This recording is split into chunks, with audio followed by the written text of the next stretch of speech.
Welcome, fellow recovering traditionalists, to episode 209, The Power of Integration. Why teaching number sense concepts together accelerates learning.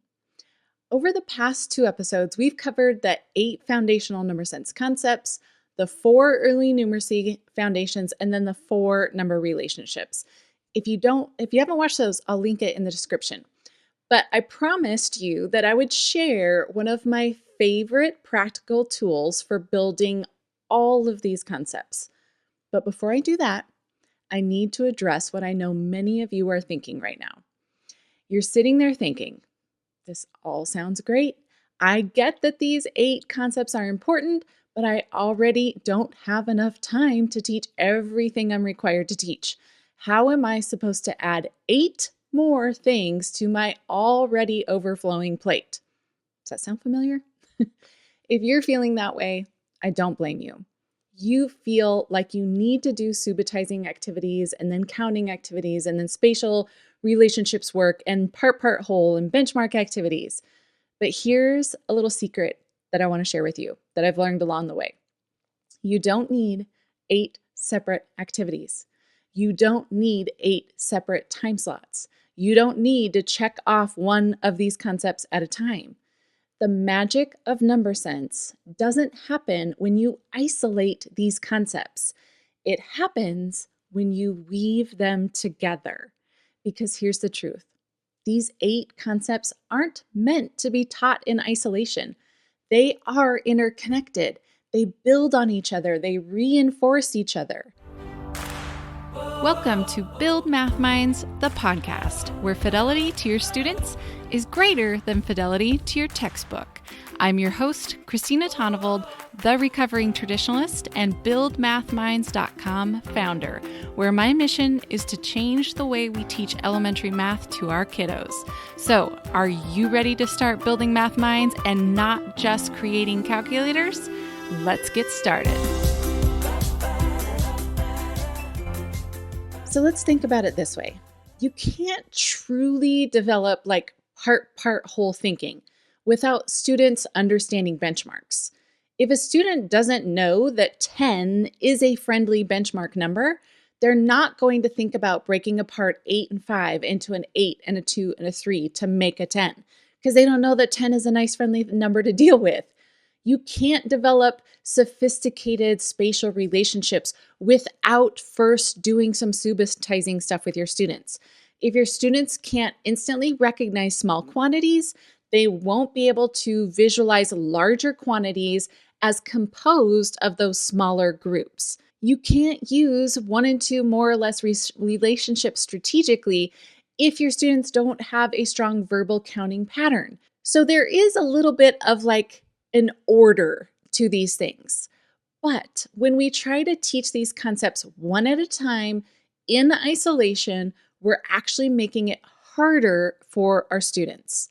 We're breaking apart something that should be whole. And let me just say this, it's not your fault.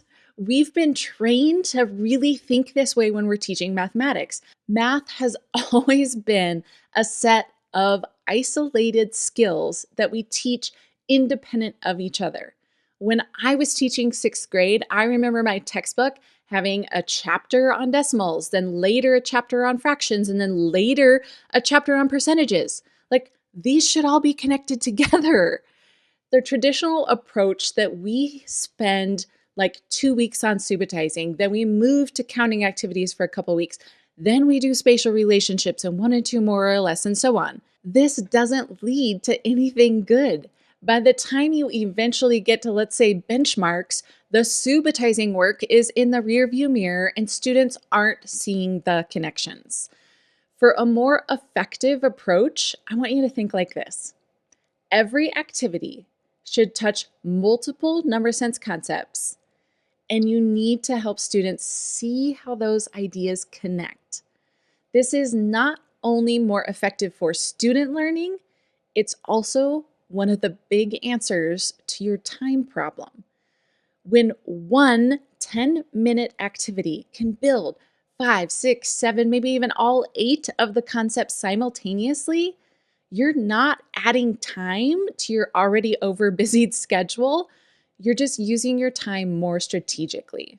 So, in today's episode, I want to share with you the practical tool that I promised in a previous episode. This is one of my absolute favorite ways to integrate multiple number sense concepts in just one activity. It's number strings. Some of you may have been heard them as problem strings, but I know you've probably heard of them in some way or another. If not, I'm going to link up some resources in the show notes, which for this episode is buildmathminds.com/209.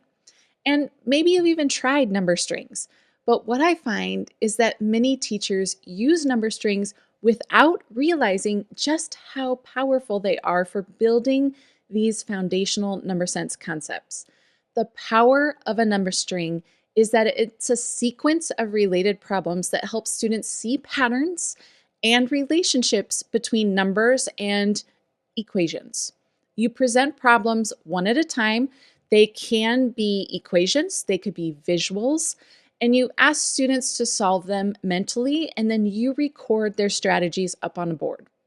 The key is that problems in the string are connected in some way. It's not just random problems. And it's our job to help students use what they know and see some relationships to help them figure out the problems as they go through.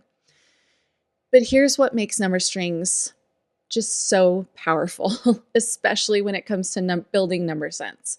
When it's done well, a single number string can simultaneously develop subitizing, spatial relationships, benchmarks, part, whole thinking, one, two, more or less, counting, all of them, all in 10 minutes or less. So let me show you what I mean. Let's start off with an early elementary number string to give you an example, and then I'll also give one for the upper grades. So here's a sample problem that's really focused on making 10, but maybe specifically using 5 and 5 to help you make the 10, okay? So the first problem that you give them might be 5 plus 5. You'd show the problem, give students a moment to think, then ask for the answer and how they figured it out. Most students will know this one pretty quickly. It might be a subitizing pattern that they recognize. You might even have the images up there instead of the equations. Or they might even use their fingers and see two groups of 5. The next problem I'm going to give is 6 plus 4. Now, some students might count, but I want you to watch what happens when you record a student's strategy who thought something like this. That's just like having 5 plus 5, but 6 is one more than 5. So it's like you took from the 6 on the other side, and that is 5. Can you see what's happening? They're using these ideas of part, whole, where they're breaking numbers apart, the benchmark, specifically using 10 as a reference point, and they're using 1 and 2 more or less, right? Understanding how 6 relates to the 5 and how 4 relates to the 5. And most likely, they might be using spatial relationships, especially if you put up a visual instead of just the equation. Those visuals allow students to see so many of these relationships. Now, the next problem I give is going to be 6 plus 5. Again, students can build on the previous problem. Like if 6 plus 4 is 10, then 6 plus 5 must be just one more. Or they might even use the original 5 plus 5. Now the next problem I'm going to give is 5 plus 7. For this one, students might see the relationship to 6 plus 5, or they might go back to the original 5 plus 5. It doesn't matter. We just want them seeing relationships to any of the previous problems because it gives us a chance to talk about the relationships they are seeing to help other students see them as well. Now, our last problem in this string that I'm going to give is 8 plus 7. Now, in this one, we're really trying to extend their thinking. Some students might go back to counting for this one. Some might see this differently than I'm hoping that they might. But if you use images like an 8 and a 7, which show fingers, right? If you're just listening to this, visualize 8 with finger patterns, 7 with finger patterns, or visualize each of those numbers in a 10 frame. Instead of just the numbers, when we put it in these visuals, you are more likely to get students who see this problem as 5 plus 5 is 10, and you have 3 and 2 left over, which is just 5, and then that 10 and 5 makes 15. Okay, so can you see how much number sense is happening here? In just one number string, students are developing subitizing, especially if we put the visuals there instead of the equations, which is that instant recognition of quantities.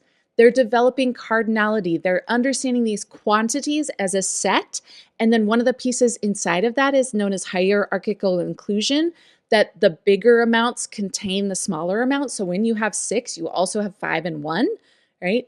You have 5 within that 6. We have part whole, which helps them see how to decompose and recompose quantities. The benchmarks of 5 and 10 are super huge in these. They're working on 1 and 2 more or less. They're developing spatial relationships. They're even verbal counting and object counting. You might have some students who are still in this counting phase. And when you put these visual representations of those quantities into these number strings, it allows them to count if needed, but it also helps them to see some of these relationships that other students are using. It's not going to guarantee that they're using them. It's just going to give them the opportunity to better see these that they don't see if all we have is just the written numbers up there in this number string. Okay, let's take a look at one for upper elementary. Okay, so let's say we're working on multi-digit multiplication, and you know that some of your students are still struggling with their math facts. Okay, so you're going to start out with something that you hope that they know, but the reality is it might be review for some of them. So the first problem we're going to start off with is 4 times 5. So students should know this pretty quickly. Some might skip count, right? We're getting the counting in there, and others might just know it from memory. So you're going to record up there that it's 20. Our next problem is 8 times 5. Now, you're hoping someone says something like, that's just double 4 times 5, so it's going to be 40. Now, there might be other strategies, but we're really going to highlight this one, and you're going to record the strategy like this, that 4 times 5 plus 4 times 5 equals your 20 plus 20, which is 40. We want them to see how it breaks apart and then how it comes together to make that 40. So in this one, we're building the part whole, 1 and 2 more or less. A lot of this, like anytime that I do doubling stuff, to me, that's students seeing 5 times 4 equals 20 as a group, and we're just doing one more of those groups. You can debate me on that, okay? But that's in my mind what they're doing. Spatial relationships, they're visualizing. And again, if you're just listening to this and you're not seeing the visuals, we can also attach visuals to this. It does not have to be the equations. We can do it as the visuals. So the next problem I'm going to give is 16 times 5. Right? If students see the pattern from the previous problem, someone might say, well, that's just like doubling the 8 times 5. So this one's going to be 80. Or they might think of it as 10 times 5 and then 6 times 5. Either way, you're recording their thinking and talking about the relationships that they saw and how that one problem can be seen in these different ways, but also talking about the relationships they're using to help them figure this out. Okay? Now, here's another one. We might try to trick them up a little bit on this one. 16 times 10. On this one, students might just try to use the trick, and I'm totally using air quotes there, about just adding a 0. But I'd ask them how they can prove that. And hopefully we would get some kids who will see the doubling that's happening. But this time, the other quantity, the other factor is the one that got doubled. So 16 times 10 is really just 16 times 5 doubled, right? It is so powerful to talk about these relationships that kids are seeing as they go through it. Now, our last one that we might give in this string, and again, these are just examples. You might stop before you get to this next one, but this one is 16 times 20. Students, again, might have other ways to think about this, but the string that we've created will hopefully lead some students to see that we have once again doubled one of the factors. Thus, our product should be double, right? So every single one of these strategies that kids will use in this string is showing sophisticated number sense. In this number string, you might be building subitizing, part, whole, benchmarks, 1 and 2 more or less, spatial relationships, even verbal and object counting. You will have some students who are still counting when they're doing multiplication, but the counting often looks like skip counting. Just like in the early grades, having those visual representations of these problems allows them to count if it's needed, but it also gives them the opportunity to start using relationships, okay? So here's one big thing that I want to hone in on for us with this episode. These number sense concepts don't live in separate boxes inside of our students' brains, inside of when we're working with mathematics. But when we teach them separately, we are creating these artificial divisions that don't actually exist in mathematical thinking. Flexible thinking happens when students think fluidly and flexibly. They can move between these concepts. When they subitize a quantity, they're thinking about it spatially. They're decomposing it with part-whole thinking. They're relating it to benchmarks, and they adjust up and down, all as they're working on a problem. That's what we're building towards. And activities like number strings help us get there because they integrate all these concepts naturally for our students. Now, I want to be honest with you about something. Number strings are incredibly powerful. But, and this one's a hard truth to kind of hear sometimes, they only work when we know what we're looking for and what to pull out in our students. When we know what relationships to highlight and what matter, that's what makes a number string powerful. You have to know which of the 8 concepts you're trying to develop. Like I said, you're developing a lot of them, but sometimes there's one in particular that we have more of a focus on, and the other relationships are just kind of coming along for the ride. So you have to be able to recognize when students are using spatial relationships versus benchmarks versus part-whole thinking. You have to know how to design and choose strings that target these specific concepts that you need your students to develop, right? And your class is different than another class. So what you need to use with your class is going to be different than somebody else. So here's what I see all the time is that when teachers try number strings, they don't have a clear roadmap of these foundational concepts, and it's such a missed opportunity. You're spending the time doing these number strings, but they just aren't as powerful as they could be. So it's because we don't know which responses to highlight, which relationships to bring forward. We don't know how to sequence the problems to build those specific relationships, and we don't always connect what's happening in the number strings to other math work that the students are doing. So it's like having this really powerful tool, but not knowing how to use it the most effectively that we can. This is why having a roadmap, a clear, systematic approach to building these 8 concepts is so important. When you know what you're building and how these concepts connect, suddenly everything you do becomes more intentional and more effective. So here's what I want you to do this week. Try a number string with your students. If you teach early elementary, use the Make 10 string that I shared, or create something around a different benchmark number, one that works for your students. If you're upper elementary, try the multiplication string I just showed you, or adapt it to something that you are working on. If you're not familiar with numberstrings.com, go check out the number strings that they have on their website. But here's the key. When you're doing it, pay attention. Notice which of those 8 concepts naturally show up in your students' strategies. Notice which concepts your students are strong in and which ones maybe they're still developing. because that awareness of knowing what you're looking for and being able to recognize it, that's the foundation of being able to intentionally build number sense. And if you're thinking, Christina, I get it. These are important. I need help with this. Stay tuned. I'm going to be sharing something in the next couple episodes that's going to help you with exactly that. In the next episode in this series, I'm going to share why most teachers' number sense efforts failed. I've kind of hinted to it already a little bit in this episode, and it really doesn't have anything to do with the activities that we're doing. I'm going to show you some of the mistakes that even I've made that don't build our students' number sense, even when we think we are. So, if you've been doing activities like number strings, but you feel like your students aren't progressing, the next episode is going to be just what you need.